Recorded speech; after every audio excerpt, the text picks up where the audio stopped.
38. Suatu benda diletakkan pada jarak L 90 cm dari layar. Jika sebuah lensa tipis konvergen diletakkan di antara benda dan layar, ada dua posisi titik berbeda yang dapat menghasilkan bayangan dengan jelas pada layar. Jika jarak antara kedua titik posisi itu adalah 30 cm, fokus lensa tersebut adalah, jadi yang ditanya fokus lensa ya.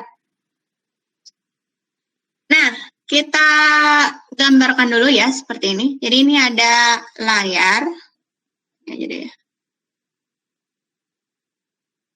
Ya, ini layar ceritanya. Layar buat nangkep bayangan ya. Terus di sini ada benda ya. Ini benda. Nah, jarak dari benda ke layar ini adalah 90 cm ya. Ini 90 cm. Nah, kemudian di antara si benda sama layar katanya ada lensa konvergen. Lensa konvergen itu berarti lensa cembung ya. Misalnya posisinya lensanya di sini. Ini posisi 1 ya, posisi 1 ya lensa. Oke. Nah, ketika posisinya di sini, bayangan tuh tertangkap di layar ya. Berarti ini adalah jarak dari sini ke sini itu namanya S-aksen ya. Nah, jarak dari benda ke si lensa itu namanya S ya. Kita sebutnya S1 boleh. Ini ke sini S1. Ini ke sini S1 aksen berarti. Di mana S1 aksen karena benda ke layar totalnya 90, berarti S1 aksen itu adalah 90 dikurangi S1. Gitu ya. Itu posisi mula-mula. Nah, ternyata kalau si lensanya dipindah ini dipindah misalnya jadi ke sini, ini posisi kedua dari lensa, itu ternyata bisa juga bayangannya tertangkap di layar. Oke. Nah, bisa katanya. Berarti ini posisi kedua ya. Kita sebutlah ini ke sini adalah S2. Berarti jarak dari sini ke sini adalah S2 aksen. Di mana S2 aksen berarti 90 dikurangi S2. Nah, dan di soal diketahui jarak dari posisi 1 ke posisi 2, jarak antara kedua posisi adalah 30 cm. Nih. Berarti dari sini kita bisa tahu hubungan antara S2 dan S1 ya. Di mana S2 tambah 30 itu sama dengan S1 ya. Jadi bisa kita tuliskan ini atau bisa dituliskan S2 itu adalah S1 kurang 30 ya, itu. Nah, terus kita pakai rumus apa? Rumus lensa aja ya. Yang dicari apa sih? Yang dicari fokus lensa ya, F-nya berapa? Kita gunakan rumus pembentukan bayangan pada lensa 1/F sama dengan 1/S tambah 1/S aksen. Ya, ini 1/S1, ini 1/S1 aksen. Boleh juga menggunakan 1/S2 tambah 1/S2 aksen. Sama ya, kan lensanya sama, cuma dipindah posisi. Jadi yang berubah cuma S dan S aksennya. Per F-nya sama. Oke, nah kita samakan dulu yang ini sama yang ini. S1, kita S1 aja. S1 aksen tadi 90 dikurangi S1. Ini jadi S2 boleh, ini 90 kurang S2. Ini berarti disamain S1 dikali 90 min S1, yang atasnya berarti jadi 90 dikurang S1 tambah S1. Yang kanan berarti S2 dikali 90 dikurangi S2, atasnya berarti 90 kurang S2 tambah S2. Oke, jadi kalau dari persamaan ini, bisa kita coret ini sama ini sama ini. Berarti 90-nya bisa dicoret gitu ya. Terus, jangan dulu deh biar kalian lebih paham. Ini jadi 90 bagi ini mana tadi? Nih, S1-nya dikaliin ke dalam, jadi 90 S1 dikurangi S1 kuadrat, yang kanan 90 per, nah S2-nya kita ganti jadi S1 min 30 ya. Jadi S1 min 30 dikali 90 dikurangi S2. S2-nya kita ganti S1 min 30. Gini ya. Oke. Nah, 90-nya coret boleh. Berarti ini jadi S1 min 30 dikali, ini tambahin ke sana, 120 min S1 sama dengan 90 S1 min S1 kuadrat. Kaliin 120 S1 min S1 kuadrat, ini min 3600 plus 30 S1 ya. Ini kali pelangi ya, biasa. Oke, terus sama dengan 90 S1 min S1 kuadrat. Min S1 kuadrat sama, jadi saling menghilangkan. Jadi ini tinggal 120 tambah 30, 150 min 90 jadi 60 S1 sama dengan pindah ke kanan 3600, jadi S1-nya 60 cm. Udah dapat S1, kita bisa nyari F saya. F-nya caranya ya tinggal dimasukin ke salah satu persamaan ini atau ini. Yang S1 aja ya. 1/F sama dengan 1/S1 tambah 1/S1 aksen. Ya, atau ke sini juga boleh nih ya. Jadi 1/60 ditambah 1/30 ya, 90 dikurangi S1 ya. Berarti ini jadinya 1800 ya, ini 60 juga bisa, Deng. Ya, 60 aja. 60 jadi 1 tambah 2 ya. 1 tambah 2 jadi 3/60. Ini 1/F, jangan lupa. Ya, berarti kalau F-nya dibalik 60/3. Jadinya 20 cm. Silakan dipahami dulu boleh. Ada yang ditanyakan, tanyakan.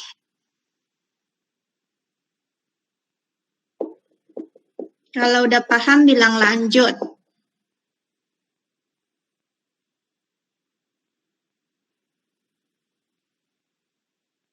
Lanjut, Kak. Oke. Nomor 39.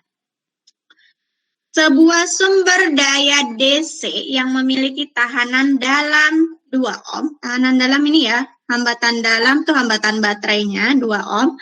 Dihubungkan dengan 3 buah resistor ya. Resistornya ini kita sebutnya hambatan luar, yaitu R ya, masing-masing R. Ini R, ini R, ini R. Oke, seperti gambar. Pertanyaannya adalah nilai R berapa agar daya disipasi rangkaian bernilai maksimum. Nah, ini ada cara cepatnya ya. Kalau ditanya kalau ada keterangan daya disipasi bernilai maksimum, itu terjadi saat R luar itu hambatan luar, berarti hambatan yang ada di luar baterai ya, semuanya dihitung. Itu harus sama dengan R dalam. Itu syaratnya, supaya daya disipasinya maksimum. Hambatan luar, kalian perhatikan, ini susunannya seri apa paralel? Paralel. Paralel, berarti hambatan luarnya totalnya berapa, Dek? Masih ingat ngitung paralel? 1/3 ya? Iya. Apa? R/3 ya, atau 1/3 R ya. 1/R tambah 1/R tambah 1/R ya. 3/R dibalik jadi R/3. Hambatan dalamnya ada di soal ini 2 ohm. Jadi berarti masing-masing R nilainya adalah 6 ohm. Ini jawabannya. Itu ya rumusnya. Kalau kalian mau tahu dari mana so R luarnya harus sama dengan R dalam pakai turunan ya. Daya disipasi harus bernilai maksimum. Kamu tulis rumus daya disipasi I kuadrat R luar, terus nanti kamu turunkan terhadap R dan sama dengan 0. Ingat kalau dalam matematika nyari nilai maksimum dan minimum ya. Oke, di 0 kan turunannya. Nanti akan dapat persamaan ini. Ngerti?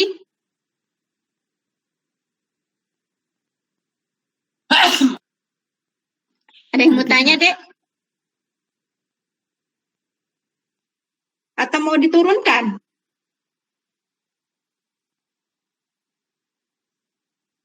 Turunkan atau nggak perlu? Lanjut aja. Lanjut aja, Kak. Lanjut aja lah ya, biar kebahas. Oke, kalau lanjut saja, kita lanjut ke nomor 40. Terdapat sistem dua cermin datar, yaitu cermin B yang berhadapan dengan cermin A membentuk sudut 30.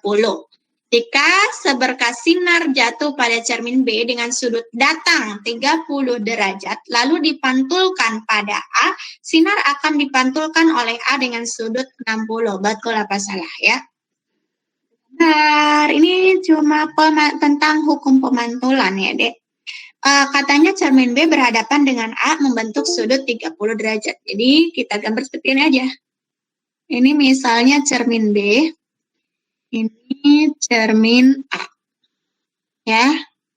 Sudut mereka 30 derajat. Kayak gini ya. Nah, kemudian ada sinar datang membentuk sudut 30 derajat pada sinar jatuh pada cermin B dengan sudut datang 30 derajat. Ingat, sudut datang itu adalah sudut yang dibentuk oleh sinar datang dengan garis normal. Nah, normalnya normal cermin. Karena jatuhnya pada cermin B, berarti normal B yang ini ya. Kita bikin dulu normal B. Ya, ini normal B. Oke, sinar datangnya yang mana? Sinar datangnya katanya sudutnya 30 derajat. Ini yang sinar datang. Ya, ini sinar datang. Ini yang 30 derajat tuh. Ngerti dari situ?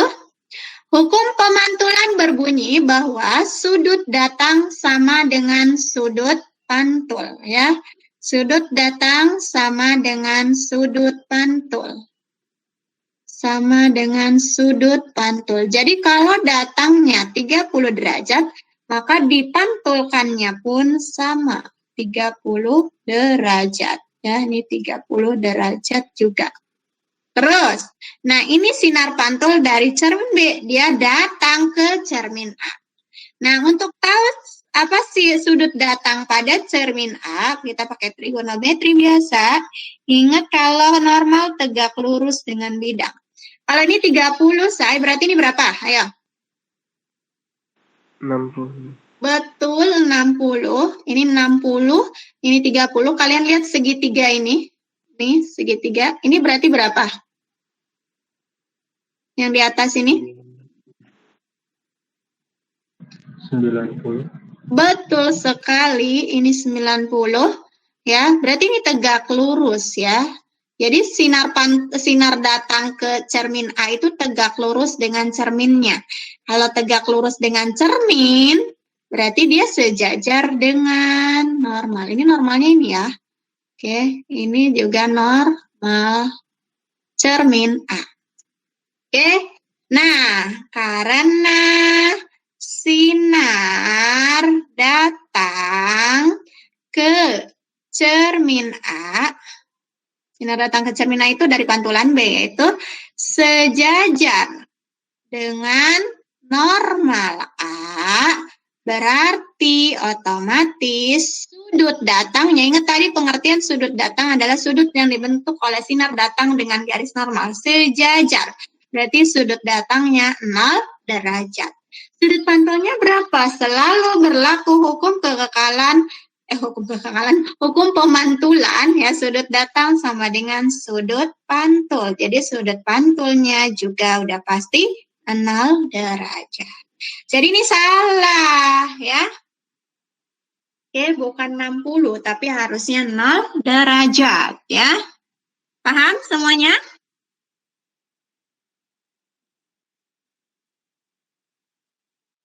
Nah, sebabnya sudut pantul sinar yang datang pada cermin datang besarnya sama dengan sudut datang ini tadi betul ya, udah dijelaskan.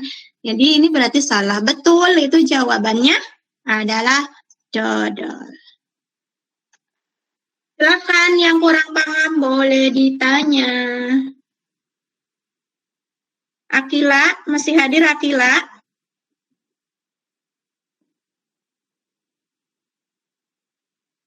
Kak, saya Rifda? tanya, Kak. Kenapa? Itu katanya kan sinar datang ke cermin A sejajar dengan normal A. Betul. Itu yang mana, Kak? Yang ini. Nih. Sinar datang ke cermin A itu sinar pantul dari B. Oh, itu sejajar, Kak. Sejajar dengan normal. Kenapa sejajar, Dek? Karena sinar ini tegak lurus kan dengan si cermin A, benar nggak? Tadi kan sudut yang ini 90 derajat kan? Oh iya. Iya, kalau tegak lurus berarti sejajar dengan normal. Karena kalau normal itu selalu sudutnya 90 dengan si bidangnya. Paham? Paham, Kak. Makasih, Kak. Oke, sama-sama. Ada lagi?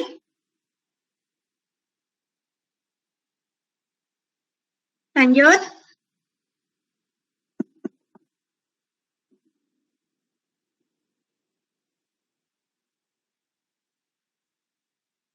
Lanjut, Kak. Oke, kalau lanjut berarti lanjutkan ya. Dengan memutar lilitan kawat lebih cepat, akan dihasilkan GGL induksi yang lebih besar pada sebuah generator ya. Generator ya, ada yang masih ingat ini babnya tentang induksi elektromagnetik ya. Ingat generator GGL induksinya, GGL induksi pada generator ya, E, itu rumusnya N bauh ya, NBA omega atau NABW juga boleh nulisnya sin omega T ya. Nah, jadi dia tergantung pada omeganya ya, B-nya, A-nya, dan N-nya ya, dan waktunya tentunya ya, atau sudut putarannya. Nah, kalau ditanya GGL maksimumnya yang mana? Yang ini disebut GGL maksimum. GGL maksimum itu adalah GGL ketika sin-nya bernilai 1 ya. Jadi berarti NBAW saja. Nah, pernyataan di soal ini adalah kalau diputarnya lebih cepat, itu artinya berarti omeganya besar ya, atau lebih besar. Maka GGL-nya akan besar. Itu betul apa salah, Dek? Betul apa salah? Kalau dari keterangan ini, dari rumusnya? Betul, Kak. Betul, ya, kan berbanding lurus. Kita lihat alasannya, besarnya GGL induksi pada sebuah generator dinyatakan dalam formula Mx sama dengan NBA omega dengan N jumlah lilitan, A luas bidang, B medan magnet, omega kecepatan angular. Betul apa salah? Betul apa salah? Betul juga. Betul juga. Dan menurut kalian ini hubungan sebab akibat bukan? Berhubungan nggak atas sama bawah? Iya, berhubungan. Iya, kan tadi alasannya kenapa betul yang atas karena E-nya rumusnya NBAW, sin omega T. Dan ini menjelaskan itu ya. Jadi jawabannya adalah A. Ya, benar-benar berhubungan. Lanjut ya.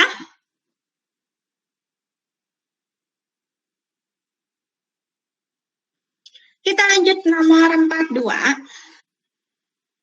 Jika frekuensi pada sumber AC diperbesar dengan menjaga amplitudo konstan, lampu pada rangkaian di atas akan menyala lebih terang. Betul apa salah? Sebenarnya soal ini rada bingung kakak. Lampunya di mana taruhnya nggak ketahuan ya. Tapi ya anggaplah berarti lampu itu ada dalam rangkaian ya. Anggaplah dia seri ya. Oke. Jika frekuensi sumber AC diperbesar ya, F-nya makin besar. Apa yang terjadi kalau F-nya makin besar? Pasti kecepatan angular, ingat rumusnya 2πf, itu bakal makin besar. Ngaruhnya ke apa? Ingat ini rangkaian RLC. Kalau omega, ini ngaruhnya ke XL. Ya, XL bakal makin besar. Kenapa? Karena XL itu rumusnya omega kali L. Jadi dia sebanding dengan omega. Tapi Tapi kalau XC bakal makin kecil. Kenapa? Karena rumus XC itu 1 per omega kali C. Ya, jadi XC dengan omega berbanding terbalik. Nah, kalau udah tahu XL dan XC, ingat deh dalam rangkaian RLC, kita perlu hitung impedansi atau hambatan total, yaitu rumusnya akar R kuadrat tambah XL kurang XC kuadrat. Nah, menurut kalian, kalau XL-nya makin besar, XC-nya makin kecil, Z itu makin besar atau makin kecil nilainya? Dari rumus ini, Z-nya makin besar, makin kecil. Makin besar. Ayo, siapa yang bisa jawab? Makin besar, Pak. Makin besar, ya benar. Karena XC kan dia pengurangnya ya. Jadi nanti kalau XL makin besar, XC makin kecil, maka selisih dari XL dan XC itu akan makin besar ya. Akan lebih besar dari semula maksudnya. Sehingga berarti ini jadinya angkanya lebih besar, maka Z makin besar. Kalau Z makin besar, maka otomatis arus makin besar, makin kecil ya. Kenapa makin kecil? Arus itu rumusnya V bagi Z. Tegangan dibagi hambatan total. Kalau arus makin kecil, lampu makin terang apa makin redup? Kalau arus pada rangkaian makin kecil. Makin terang apa makin redup? Makin redup ya. Jadi jawabannya ini salah. Ya, salah ya. Harusnya makin redup karena arusnya makin kecil. Jika frekuensi diperbesar, maka reaktansi induktif membesar betul, sehingga sebagian arus dari sumber akan melewati lampu, mengakibatkan lampu bertambah terang. Enggak ya. Lampunya nggak tahu taruh di mana ya. Kalaupun dia ditaruh paralel, itu nggak mungkin gini jawabannya. Kalau paralel, lampunya tetap sama ya harusnya. Jadi, ini berarti jawabannya itu salah-salah.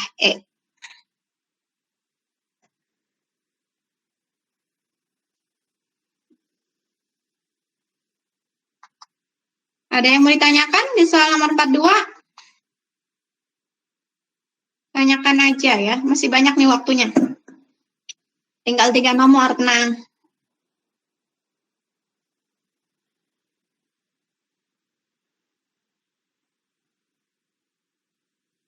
Cukup?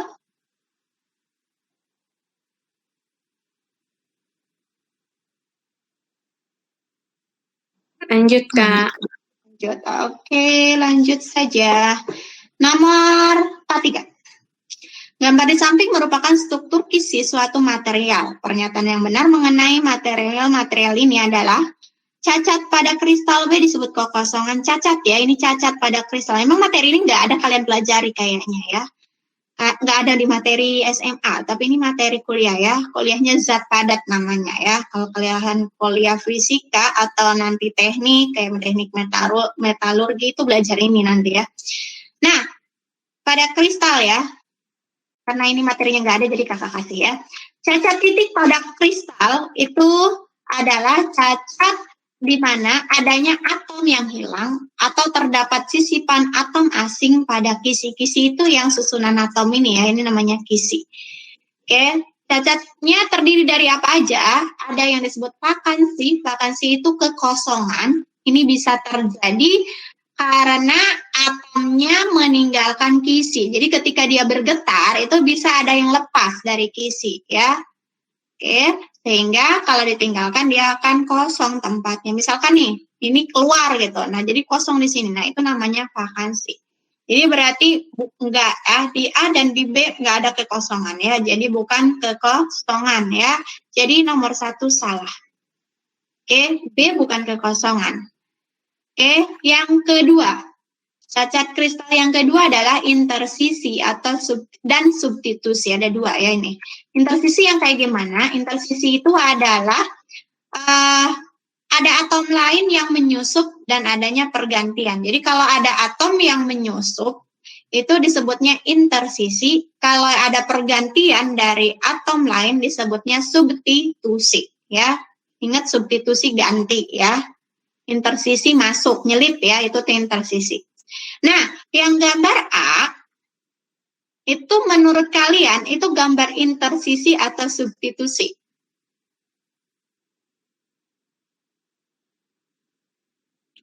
Intersisi atau substitusi? Kalau lihat gambarnya aja nih, lihat gambarnya.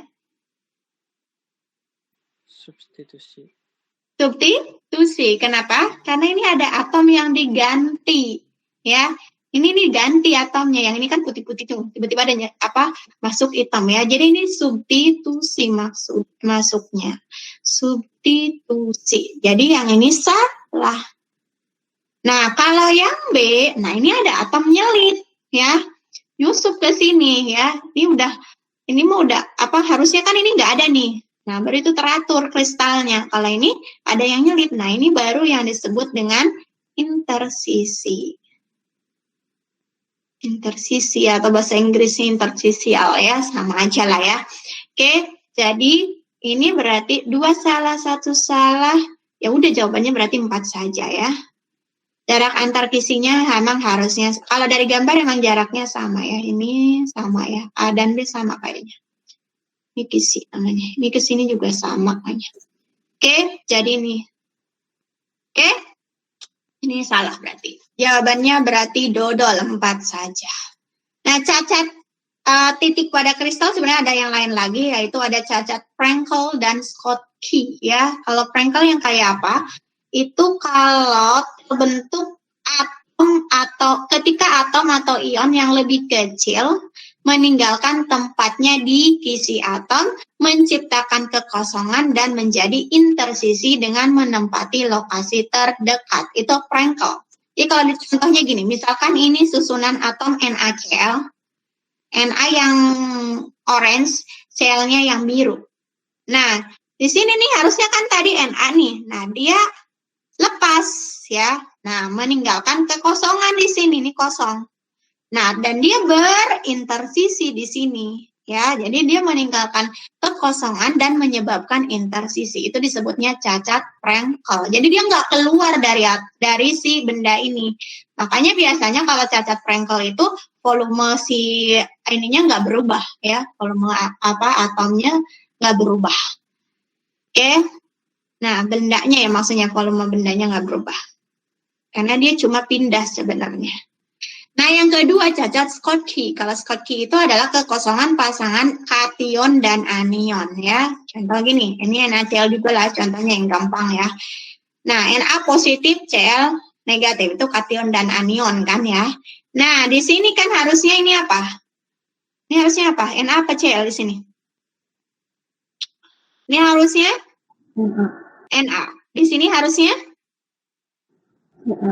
Cl. Nah, ini kosong dua-duanya. Jadi kation sama anion kosong. Oke, disebutnya cacat Schottky. Paham? Oke, itu cacat kristal. Oke. Kita lanjut ya. Itu cuma pengetahuan aja ya. Biasanya memang ada satu soal, kalau simak UI biasanya memang ada yang materinya yang muncul, nggak ada di materi SMA biasanya. Oke. Soal sih paling. Lanjut ke soal berikutnya, nomor 44. Seorang anak mengikat fluid dengan tali 1 meter dan memutarnya dengan kecepatan 2 meter per second. Fluid mengeluarkan bunyi dengan frekuensi 200 Hz. Jika ada seorang teman berdiri 500 meter dari anak itu, maka ini siapa? Ini si temannya anak. Ini si anak itu dia membawa fluid ya. Bawa fluidnya diputar sama si anak ya. Frekuensi si fluidnya berarti sumbernya ya itu 200 Hz. Ya, jadi berarti ya sebagai sumber bunyi kan fluid pastinya ya. Jadi sumbernya yang ada di sini deh. Pendengarnya berarti si teman. Ya, pernyataan mana yang benar ya? Ketika fluid menuju teman, ia mendengar frekuensi lebih besar dari 200 Hz ya. Fluid menuju teman, berarti ini ke sini. Ya, kita lihat nomor 1 ya. Fluid menuju teman, berarti sumber mendekati pendengar. Ya, PS-nya positif apa negatif, Dek? Kalau temannya dia diam ya, dia berdiri di sini, jadi diam. Berarti VP-nya 0. Ingat ini efek Doppler ya. Kalau sumber mendekati pendengar, positif apa negatif PS-nya? Negatif. Negatif. Ya, jadi berarti EP-nya rumusnya V plus minus VP, VP-nya 0 kan ya, say, dibagi V minus VS kali FS. Nah, kalau kayak gini, menurut kalian lebih besar atau lebih kecil dari FS? EP-nya. Penyebutnya ini dikurang, berarti penyebutnya bakal kecil. Hasilnya besar atau kecil? Besar. Besar. Jadi pasti EP-nya akan lebih besar dari 200 Hz. Jadi ini betul. Ya, jadi nomor 1 betul, pasti nomor 3 juga betul ya. Cek aja deh, kalau nomor 3 itu kalau fluidnya menjauhi teman. Kalau menjauhi berarti ini VS-nya positif ya, akan kebalikannya. Berarti EP-nya V kalau menjauhi positif, ini plus PS kali FS. Berarti ini penyebutnya besar. Maka hasilnya bakal lebih besar, kecil atau sama? Kecil ya, makanya nomor 3 betul. Bagaimana dengan nomor 2 dan 4? Nomor 2 dulu. Ketika fluid menuju teman, si anak mendengar frekuensi lebih besar dari 200 Hz. Betul apa salah? Ya, nomor 2. Coba, sebelum kakak jawab, kalian coba pikirkan dulu. Betul apa salah?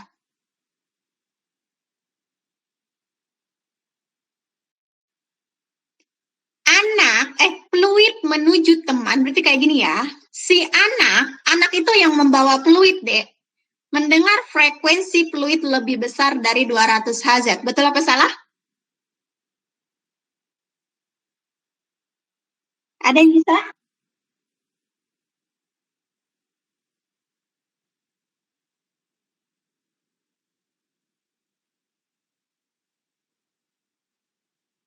Pertanyaan kakak, anak terhadap fluid bergerak atau enggak, Dek? Enggak, Kak. Kagak kan? Ya. Jadi anak relatif diam terhadap fluid. Kalau relatif diam terhadap sumber bunyi, maka frekuensi yang dia dengar itu sama dengan frekuensi aslinya. Tidak berlaku efek Doppler, Dek.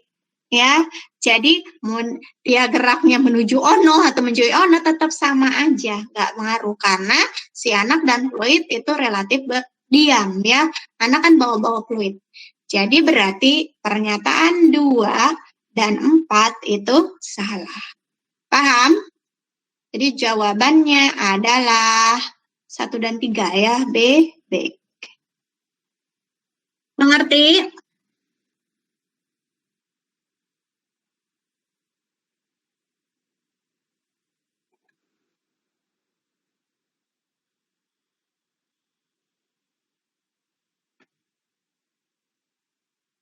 Kalau udah paham bilang lanjut.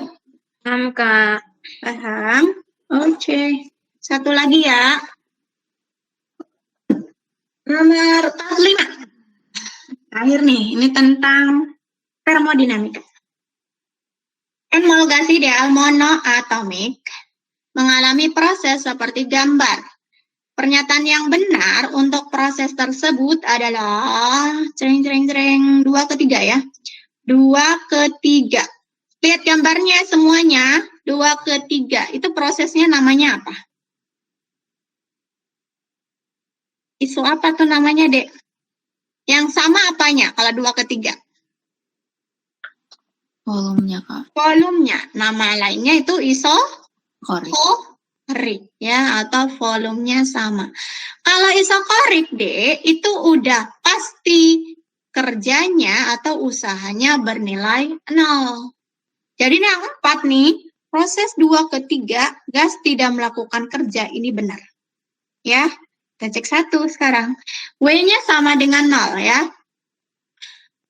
Terus yang ditanya di sini apa? Kalor ya, kalor yang dilepas. Kalor itu Ki, ini rumusnya harusnya delta U plus W, karena W-nya 0 berarti Ki tinggal sama dengan delta U ya. Ki sama dengan delta U. Delta U itu rumusnya apa? Karena monoatomik berarti rumusnya 3/2 NR delta T. Ya, mono. Kalau dia kan 5/2. Delta T-nya kagak ada, adanya di gambar ini P dan V. Jadi kita ganti, ingat pati nurut ya. Jadi berarti NRT bisa kita ganti jadi P kali V. Yang ada deltanya P-nya ya, jadi ini delta P kali V. V-nya konstan ya, V-nya pakai V2 aja. Oke, delta P-nya berarti P3 kurang P2. Kalau kita lihat P3 itu lebih besar dari P2, maka hasilnya berarti karena P3 lebih besar dari P2, pasti nanti hasilnya Q-nya positif. Dan kalau positif, D itu harusnya kalornya diserap, bukan dilepas. Ya, jadi jangan terkecoh. Ini benar nih angkanya mah nih. 3/2 V2 kali P3 min P1. P3 min P2 ya. Tapi salah di sini. Ya, harusnya diserap, bukan dilepas. Oke, 1 salah, 4 benar. Masih bisa 24 ya, berarti harus cek 2 ya. Cek 2. 2 apa sih?